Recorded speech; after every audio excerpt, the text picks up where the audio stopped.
Hello，大家好。澳門現金分享嘅條件今日公布咗啦。今年嘅安排有少少新調整，等我同大家講清楚。一、基本領取條件，身份條件必須喺2024年12月31日持有有效或可續期嘅澳門居民身份證，同以往一樣，永久性居民每人1萬蚊澳門元，非永久性居民每人6000蚊澳門元。在澳條件呢個係新增嘅。2024年全年實際身處澳門至少183日。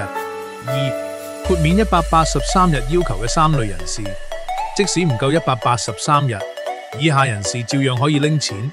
未滿22歲嘅後生仔女，2024年內未滿22歲，而且父母至少一方有資格領取，拎緊殘疾金嘅人士。2024年12月31日正領取第4/2010號法律規定嘅殘疾金，拎緊殘疾津貼嘅人士；2024年12月31日正領取第1011/9號法律規定嘅殘疾津貼。三、特殊情況可計入在澳時間。如果因為以下原因離開澳門，可以申請計返入183日，夠數就照樣有得拎。外地讀大學，喺澳門認可嘅外地高校讀書、住院，因為健康問題喺外地住院，長者或健康原因住內地。65歲或以上住內地，未夠65歲，但因為健康問題住內地。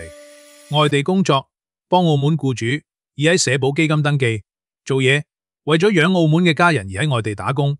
公務，幫政府或公共機構做嘢。橫琴深合區，喺橫琴住、做嘢或讀書。大灣區內地城市工作，喺粵港澳大灣區內地城市返工。四、注意事項，要交證明，例如學生證、醫院記錄、僱主信等。批咗先計到183日。政策目的，新規定係想確保福利俾真正喺澳門生活嘅居民，同時照顧有需要人士。